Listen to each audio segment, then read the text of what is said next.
with the whole group. So my name is Laura Klement. I'm based in Baker, and I've been here a little over a year now. I was living in the Dalles before that and Portland for a while. So I'm going to talk about what I do. I've got some, I guess that's in my slides, but I have a lot of projects that I'm working on right now.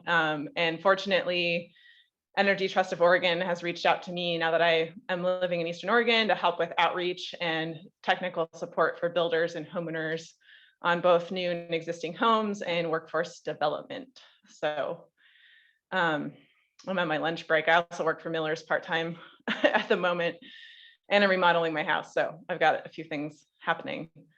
So I'm going to share my screen. Let's see if I can figure out how to do that. This one. I gotta put it in PowerPoint. Oh wait. How do I can't see now. Oh, there we go. Wait, stop. Slideshow. I have to say I'm a technical like building person, but I'm not a technical technology person. All right, can everybody see that? Yes, it looks good. Okay. So kind of a long title, but anyways, that was sent out in the email. So I'm really working on like the technical side of how we're building, supporting builders, supporting homeowners, both on new and existing homes. That's me. This is a project I helped in Hood River. It was a market rate housing, but more like, starter homes, 1,200 square feet-ish. And they were all went through the Energy Trust EPS new construction program. So they were built better than the current code. So, we're talking about resiliency and future-proofing housing. So they have some advanced features in them that I'll talk about later. So here's, I know it's horrible to put this many words on a slide, but this more for reference for the people who couldn't make it today. So, so I work with Energy Trust of Oregon, EPS new construction program. I have a project, I'm working with a builder in Joseph currently, and then one in Baker who's building some ICF townhomes and some single family detached homes. And then also I work with Gus Chachis, which I think he's talked to this group before, but he's doing a lot of the cottage home development. Mostly it's been in LeGrand, but starting in Baker and then in Ontario. So it's kind of like, we talk about some of these programs and energy scoring is kind of being like a miles per gallon label for a house. So you're figuring out like what the estimated annual energy costs are going to be. So for for builders who are building, they can market those homes so that their buyers can know like what their energy bills are going to be. Kind of, it's a separate from like, you got with your mortgage, you've got your like taxes and your insurance and all the other stuff, but you don't really know what's going to cost to operate and maintain a house. So a tool like the EPS new construction program, they get a certificate. I've got a slide of that thanks to Karen for that. So that shows them like what the estimated costs are going to be. And so they can kind of like budget for that. So part of that what I do is ideally I'm working with a builder, if they have a client already, if it's a custom home, working with an architect if there's one involved, like at the design side. So before they're even going to like really start building, planning ahead so that we can plan these features into the house so that you're not like in the middle of building and you're like, how are we going to integrate this other technology that we hadn't planned for? And then it gets more costly to do that as you're going along. And as the building codes keep changing, it's a way for builders to keep getting support because basically this program is for, it's not just for builders who are building to code. You have to be building at least 10% better than code. And usually about every 3 years, the energy code changes. So, it's usually like a 9 to 10% increase in efficiency from what I've been aware of the last, probably I've been working with this program for like 5 years now. So if a home is just like barely meeting the requirements for EPS now, then like when the code changes, they'll have to like do some additional things because, you know, it just keeps advancing more and more. So I do the energy modeling. I do like diagnostic testing. So that means the blower door testing, which is the air tightness testing Brian was talking about with the 3D printed homes. So there's, you know, a metric for that this is like a worldwide standard of testing to figure out how tight the home is. And we do training for subcontractors and builders and homeowners to help walk them through how to install the upgrades. And then there's cash incentives along with that they get after the home is built. So I've got some more slides about that in a little bit, but the other thing I do is Earth Advantage certification. So Earth Advantage is like a holistic green building program. I don't know if you've heard of Lead for Homes, but it's kind of like that, but it's like an Oregon specific program. And energy, like EPS, like a home can be Earth Advantage certified and EPS certified at the same time, because Earth Advantage includes energy as one of its 5 pillars, in addition to health, materials, land, and water. So it's definitely a more like holistic, comprehensive green building approach. I'm going to be working with Gus again, Gus Chachas on that for the homes, the cottage homes that are being built here in Baker. So if anyone's curious about that, that'll be a nice like on the ground project to follow along. And then I work with Energy Trust of Oregon existing homes. This is kind of more of a recent development. I've started working with them this October. And so I'm getting on board and all that, but basically helping homeowners learn about different energy efficient home upgrades, what incentives are available. And, you know, there's a piece of that that's replacing manufactured homes. So really I'm doing a lot of outreach and trying to figure out like what the needs are in the community and how to let people know these incentives are available. So definitely open to ideas and, you know, ways to spread the word about bringing more awareness to Eastern Oregon for people to learn about these programs. So, and then the sort of, I wouldn't really say last thing, but workforce development trainings, that's probably my my favorite thing of this list of things that I do, because it's all about inspiring the next generation of the workforce, of people getting people interested in the trades. So I've been in October, I went to the Grand High School, Redmond High School, and then the Columbia Gorge Community College in the Dalles, and delivered some like teacher training, so that about like building science and career pathways, with the idea that the teachers can integrate that into their curriculum in the future. So also, I was going to say, if I'm talking too fast, let me know. If you have questions as I'm going along, just feel free to stop me. But yeah, so that was a pilot program that was supported by Energy Trust of Oregon and Earth Advantage.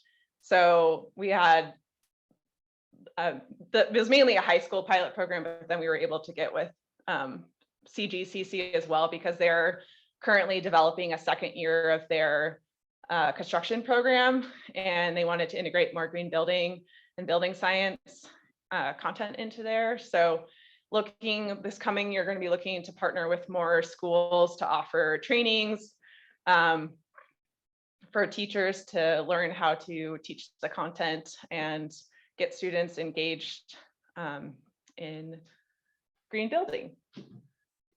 Let's see, what else do I have? Okay, so here's some slides. Thanks to Karen for these. So what is resiliency? I think you can probably read it, but it's like, you know, meeting our current needs, not compromising future generations to meet their needs, you know, looking at like wildfires, resiliency, like, you know, the communities that have been devastated by that, like what do we do to make sure that they're going to be with able to withstand, like if we have power outages, just think about right now, if the power shut down for a day, like, and you were at home, like how comfortable would your house stay? Things like, doing solar with battery backup for critical loads, making sure we have like better building envelopes, like the shell of our houses, to keep us like this time of the year warm for as long as we can as possible before the power comes back on. So just thinking about some of those different strategies and techniques.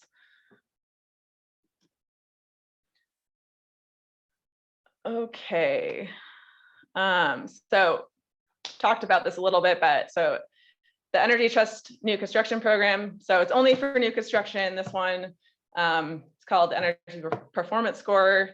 We're looking at things like advanced framing. So maybe the studs are at 24 on center instead of 16, and we have 2 stud corners. We have insulated headers above windows and doors. We're looking at like raised heel trusses instead of your sort of like standard truss, so we can get the full amount of insulation in the attic going all the way to the outside edge of the wall. Looking at, high performance windows, so double pane, or we're moving more towards triple pane windows, having more insulation.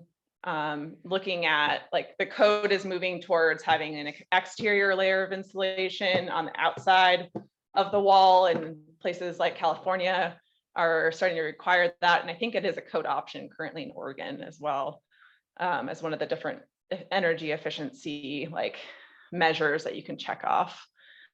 Energy efficient appliances, a lot of those are Energy Star at this point, but there's probably some that still aren't. Space heating and cooling equipment, so high efficiency gas furnaces, or heat pump technology, also like tankless gas water heaters or heat pump water heaters. So each house gets a score, and the closer you are to 0, the better. So we have a term for like a net zero energy home, or net zero home, or zero net energy. There's a lot of different terminology around that, but basically it's like a house that's producing as much energy as it's using. So generally that means on-site solar, like PV, so solar electric, on the like residential scale. And it also measures carbon footprint. So that's just a little piece that's on there. Some people care about that, some people don't. And it shows, like, it lists the different energy efficient features in the home. So this is the tool. I think the next slide, there we go. So this is the sample sheet, and it's actually got updated recently, so it looks a little different now, but it's a sheet that they can, like a builder can, or a realtor can have in a house when they are going to sell a house.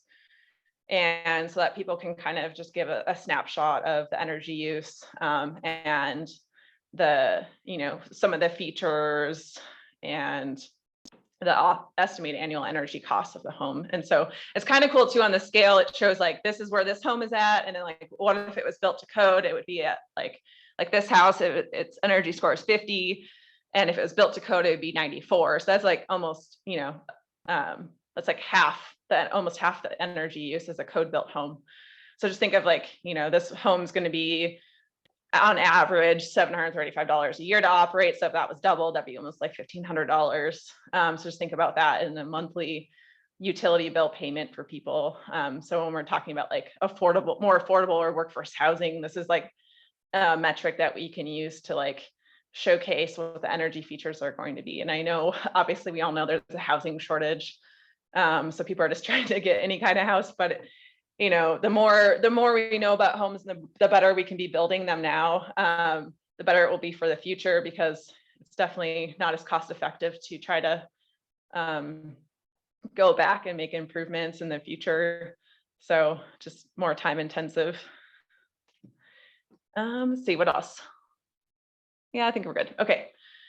So, what are some of the technical features? I just threw this list in again, more as a reference for people. I think I've covered a lot of these already, but one thing about like going back to the design side is like, can we design something that, yes, looks aesthetically nice?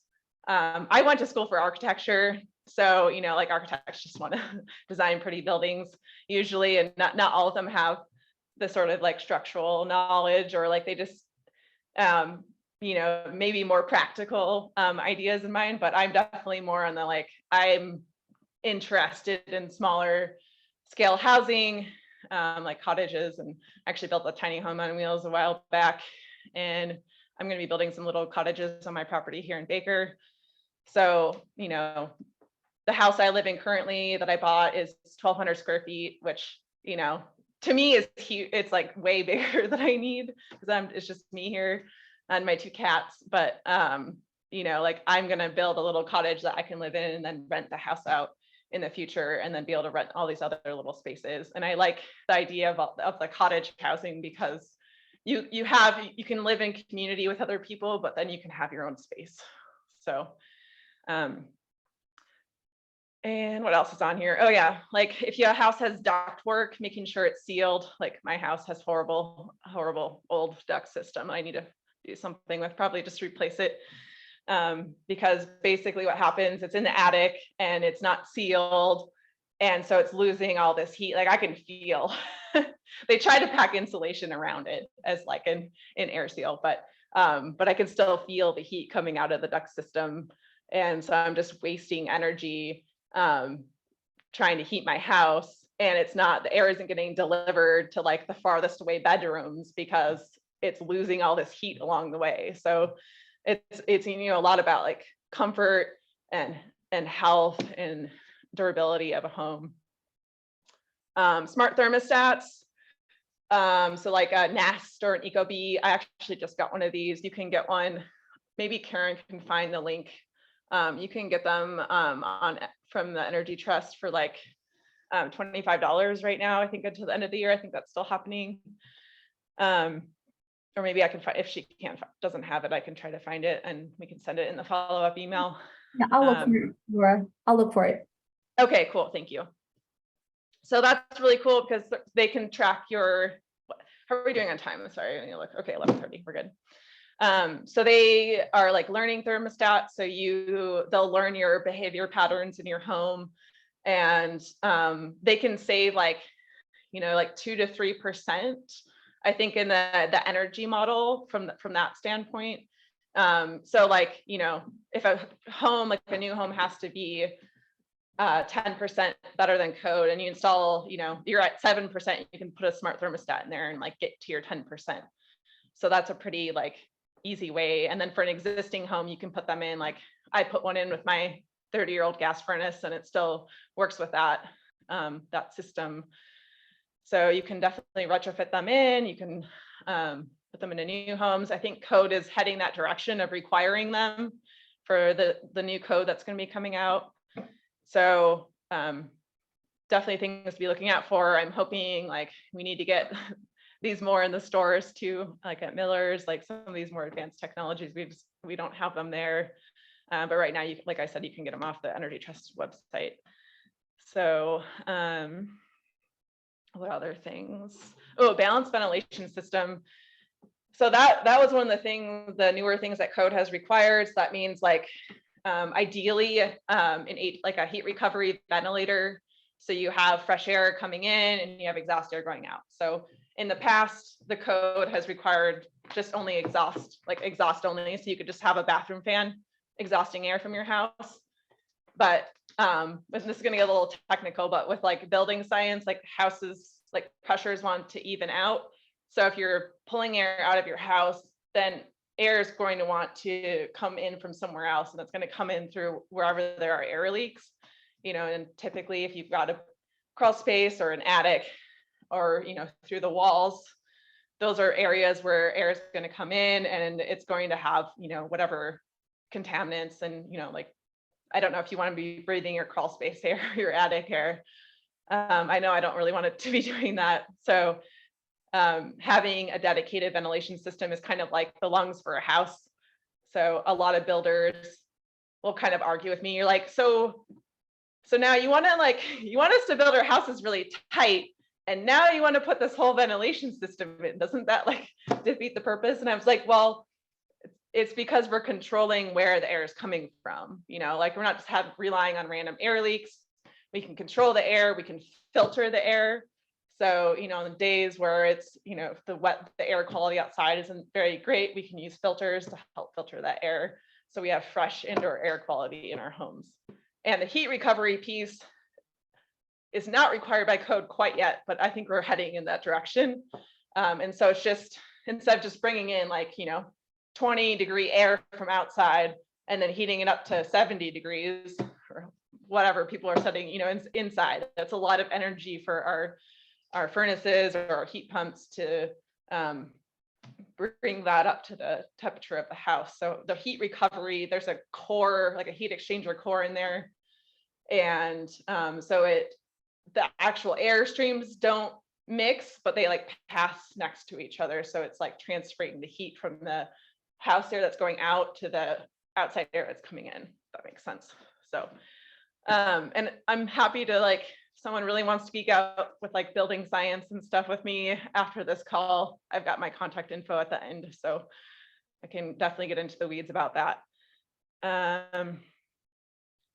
Some other things too, I think resiliency, we're looking at building materials, and some of this can get into when I do the Earth is Advantage certification, doing metal, having metal roofs. And there's actually a lot more homes out here that have metal roofs than where I've lived in the past.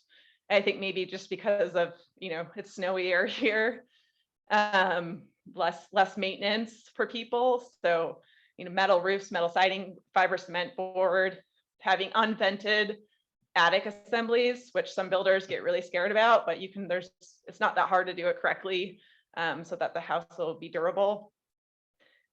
And I think that's about everything. Solar battery backup.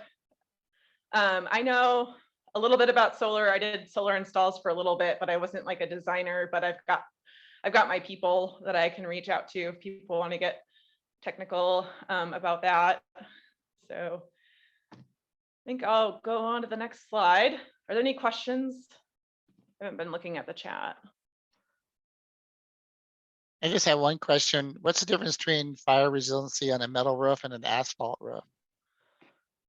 That's a good question. I mean, they're supposed to be Class A fire rated, and I don't know that. I haven't really gotten into the weeds about that one, but good question. Maybe we could follow up about that. Okay. Yeah, that's a good question. I don't know. But yeah, if I forget, just check in with me and we could talk about it. I'll find some more resources. So this is Sarah. I have a question. I don't know if this is the right time to answer it. To ask it, but couple things. I guess one is more of a comment. I don't know if you said you were wanting to get the word out about stuff, and maybe going to Rotary or some other community groups, especially if you can participate remotely. That might be a good place to do a little presentation on some of the programs, and maybe Karen's already done some of that. So I don't know that it would be that helpful, but I'm also curious if you're tracking what's going on with the mass timber project and the design work that they're doing for the 800 square foot ADU. That's I think the smallest unit that they're designing for right now. Have you been tracking that at all? I haven't. Where's that? I'll put a link in the chat. It's a coalition, and they're only doing design work in one county right now, but they're going to do designs for all across the state, and it will be open source plans for people. So I'll stick that in the chat. And I don't know, I know part of what they want to do is to improve fire resiliency. So I just am learning about it myself, but I'll stick it in there. Yeah, I think that would be interesting to see, mass timber. I guess if you have, wood generally is a pretty, burns, but if you have more mass to it, if they're bigger beams and things like that, I guess that could add to resiliency if there was a fire. And also, Sarah, just to answer your question about participation opportunities, Laura's role with Energy Trust is really sort of to complement existing outreach efforts, and also, she's a she's a subject matter expert in this field, far above and beyond me. I'm more of the mile wide, inch deep. So in a lot of instances, if there's an opportunity she's going to identify, I'll be in a support role for her, much like what we did with this presentation today, if there's sort of back end things and co-presenting a little bit more broadly about what Energy Trust is, and then passing the ball to her. So, but if there are opportunities that come up, we are happy to go meet with community in person or virtually participate anywhere. Yeah, totally. So I definitely need more. I have lots of time and space to meet with different individuals and groups and spread the word. So the more ideas people have, like, just send them at me. So I've got hours to fill, so let me know. And I've been out here for, like I said, a little over a year now, but I'm still getting to know the community and like sort of the appropriate ways to plug in. And Brian's been awesome at like giving me some ideas. So I was part of the Baker Housing Group this past year. So that was interesting to be part of that. So yeah, thank you. What else do we got? What else? I think we're almost done. Oh yeah. This is another slide from Thanks to Karen. Kind of talked about a lot about this, but when I talk about energy efficiency, like sometimes people like that draws them in, like they're curious about that, but some people are like, I don't really care. So then we talk about like comfort, healthy indoor air quality. What else is on here? Like being tested and verified. So like having, like I'm a third party verifier to make sure that all of the different energy efficiency features get installed correctly. So I'm like another set of eyes on a project for a builder or an owner builder. I work with owner builders as well. And lower utility bills. So there's a lot of benefits than just like, oh, my house is more efficient. So not, that's not always like the main driving factor of people wanting to install some of these upgrades. So, and they all work together to make a house more resilient. So I like this slide. Just here's a little bit more. This is a picture on the left of one of the cottage homes that Gus Chachis, GCT Land Management, is building in LeGrand. It's like it worked out really nicely. It was like a block away from the high school. We walked over there, and he's in this picture, like talking about his career pathway and like his project, and the students got to go out on site. And this was after we were in the classroom for 2 days. So I presented to 3 different classes of construction 1 classes. So they've got LeGrand High School has a construction 1 and construction 2 classes.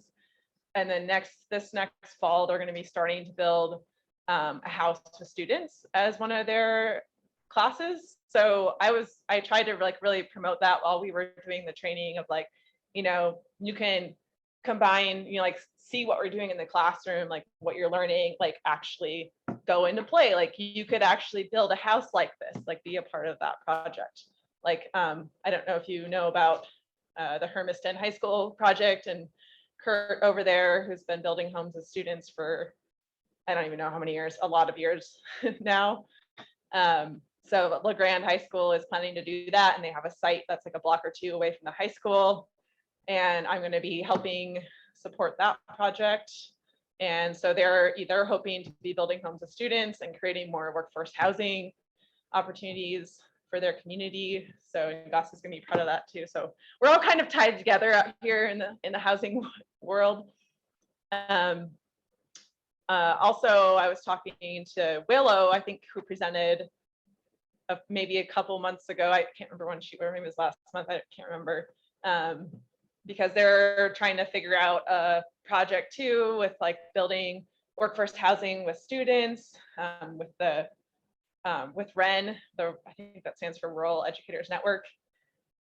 So kind of, these other opportunities of like, let's see if I can help support like from both helping with the design energy efficiency features of a house, but then also like providing like the workforce trainings for the students, like hands-on learning. And that's really what like where I'm seeing more of my work in the future of wanting to do. Like I have almost half an acre in Baker, and I'm gonna be building like my plan is to build like 6 little homes on it. And I think in an ideal world, I would be able to host interns, and in the common house, I could have summer internships and they could help me work on the houses. And I'd love to have them be part of like the design part of that.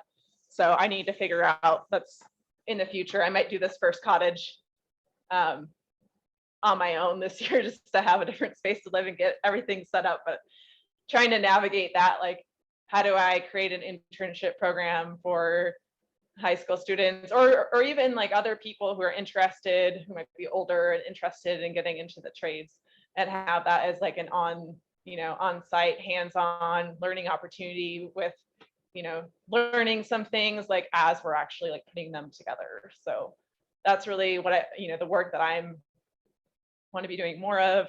So yeah, basically energy efficiency related to housing. I don't know the like commercial, industrial, like not, that sort of is not really like, I get asked about that sometimes if I can help with projects, and I can refer people to other to people who are in those realms at Energy Trust, but that's not really my wheelhouse. Mine's residential, working with builders, working with students, working with homeowners. That's really what I do. So I think that's about all I have. Oh, why is workforce training important? I think we all know why it's important. But yeah, I'll just leave. I'll just go to the next. I think that was it. Yeah. So there's my contact info. We'll send out, Corey has this presentation, so she can send it out to the group. Thanks for listening. I don't know what time it is. 11:43. Okay, we have a little bit more time. Hopefully that was helpful. Looks like we have a few minutes for Q&A. So one question I have for you is, what's the timeline, I guess, if you kind of know, of the project for the veterans housing in Baker? Well, that's the question. It keeps getting delayed, so for different reasons, and now it's winter, so I don't, I hear from Gus every once in a while, like it seems like it's momentum, and then there's something from the city that's slowing it down. So there's definitely some challenges there with, I think the city of LeGrand was a little bit easier for him to work with to do his projects. Well, and also the one here is a lot bigger. So he's basically just building on a blank slate of land here versus like finding an infill lot and with a house on it, and infrastructure there. So he's having to develop all the site infrastructure and all that. So,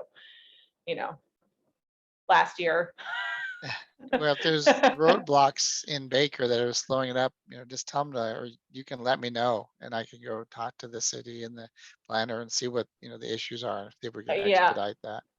I saw some things, they were like, the last I saw, they were getting really nitpicky on like parking space sizes and like having all the tree species and plant species and all these things like all laid out on the plans. I'm like, you guys don't really you don't really need to do all that right now. Like that's, I mean, some of it kind of, but like, I don't know. It's just like little nuanced things that I don't know. I don't really see why they're dragging their heels on that, but I'm not a planner, so I don't know.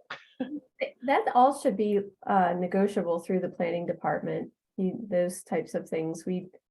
Sitting on the City of Pendleton's Planning Commission, we regularly waive those types of things to encourage development to continue. Yeah, I don't know. And it's hard because there's OHCS funding tied to this project. And I mean, they were supposed to start building last summer. So I don't know. There's like the stormwater management plan. There's just a lot more things I think that Baker requires. So the other question I had is like, has it gotten easier, or have you just kind of figured out the ADU pathway? What do you mean? How what they're gonna let you do, how to do them, any other secondary steps, are they calling duplexes the detached now, or what are they allowing you to do, square footage, vertical size? I haven't checked, it's on my to-do list to check in with Tara and the planning department here of what I wanted to just double check that I can do 2 detached ADUs. So for those of you who don't know, Brian and I have talked about my property a little bit, but I basically have an 18,000 square foot lot in medium density zoning, which means I can divide it into 2 9,000 square foot lots. And if there wasn't a house on here, I could build 4 cottages on each of those lots. So I could have 8 units of housing. But for now, I'm going to keep the house around because you can build 2 ADUs in Baker. You can build 2 ADUs on a lot with a house, depending on the zone. So in my zone, you can do that. And I just need to like re-clarify from Tara if one of them has to be attached or not, if they could both be detached.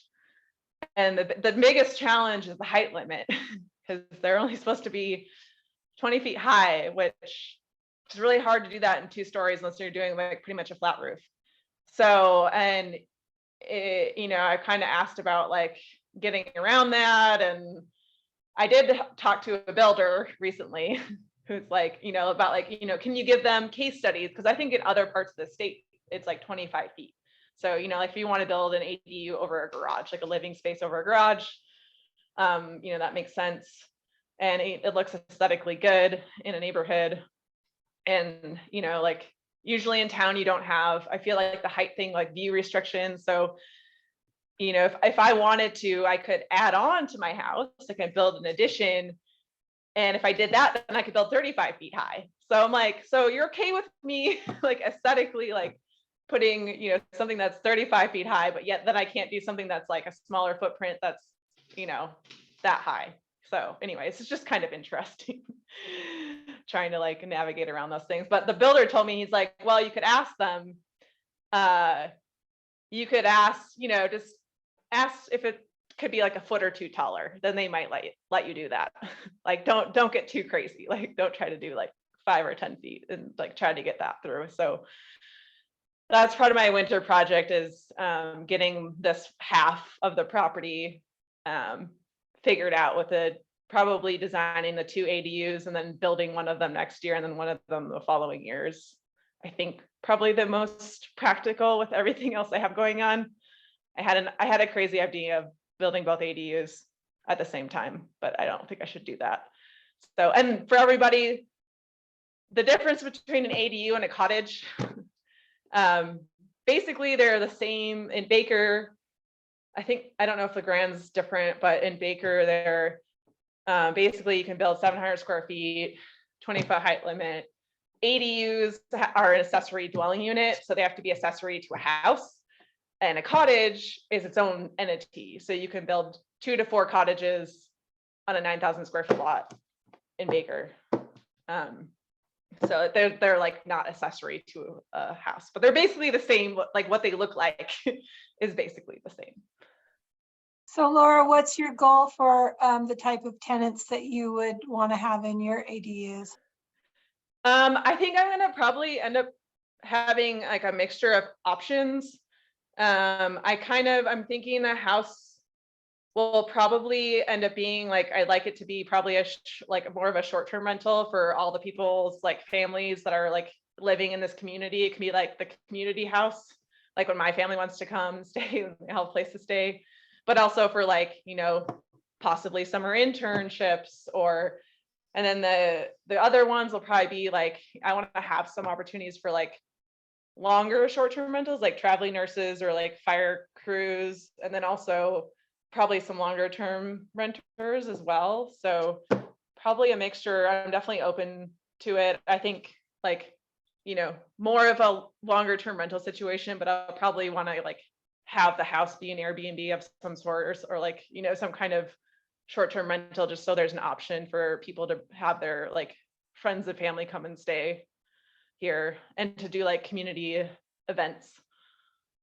You should reach out to the hospitals when they have the visiting physicians or nurses or doctors are doing the rotation. There's Mhm. a person who schedules all those people, and then sometimes they're 6 weeks, sometimes there's longer.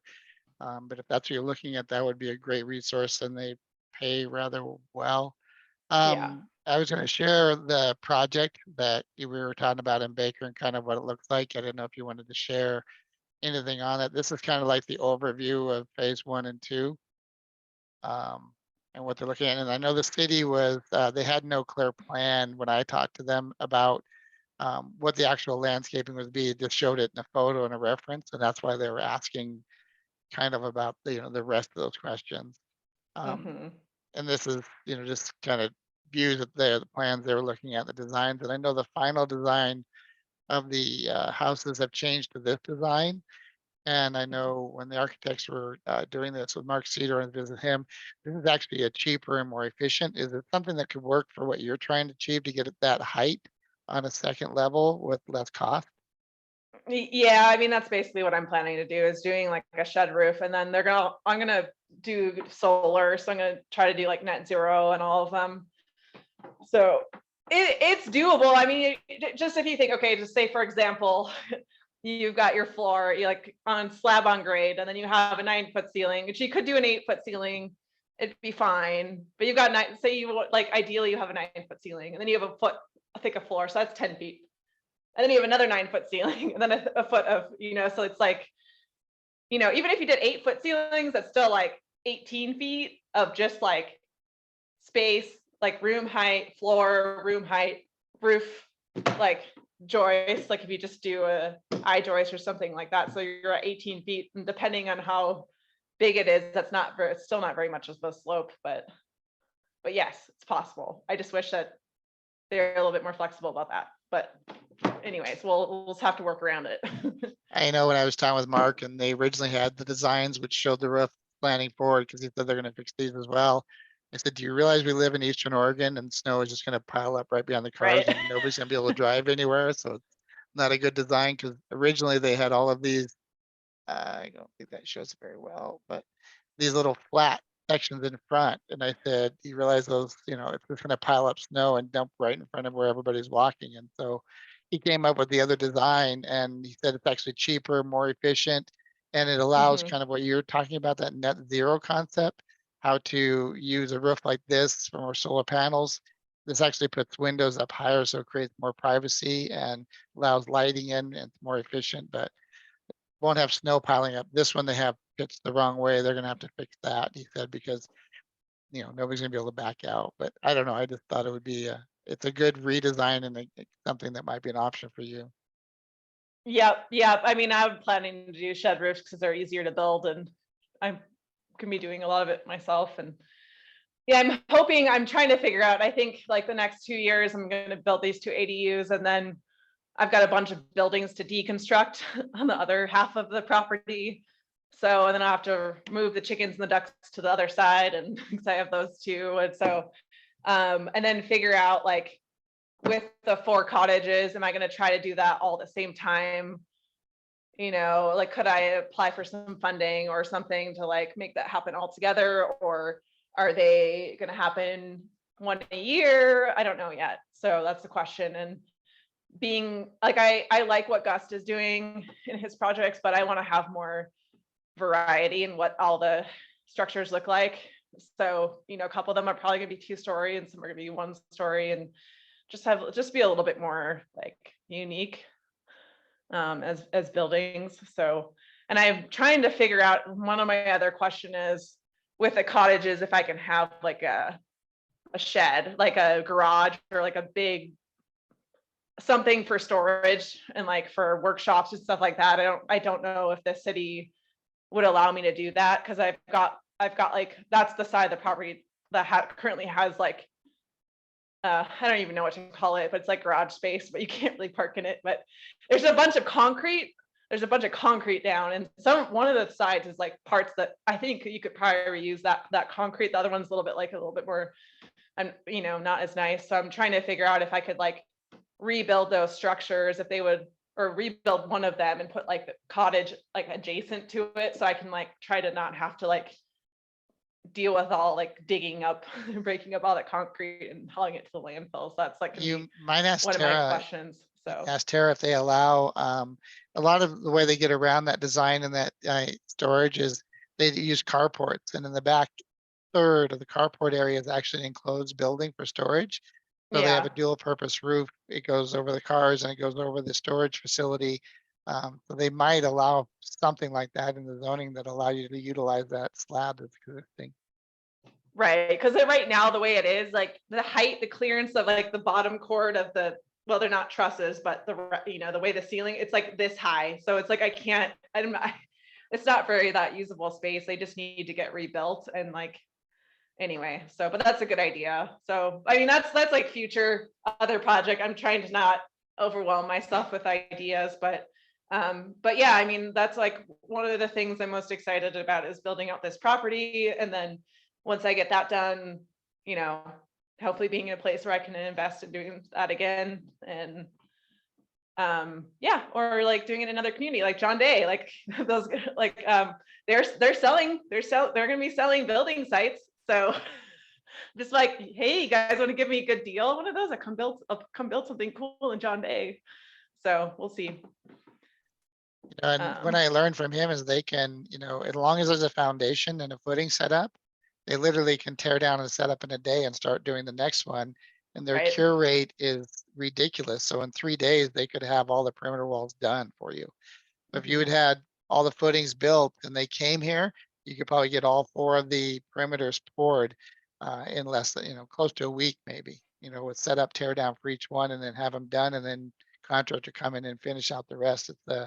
Might be really cost effective that way. And if you say, I'm willing to be a demo site for you, I don't know, Right. figure out something that makes it Or they work could well. come, I thought about it, I was like, maybe they could come and do one of those over here. So like, basically, I have different ideas about what I want to do. It's like, part of me wants to build them all exactly the same floor plan, but with like different wall assemblies and stuff and like test them out and track them. But then part of me is like, and get like really nerd out about that. But part of me is like, no, I don't want everything to look the same. So, but I thought about that. I'm like, maybe they can come and 3D print one of them.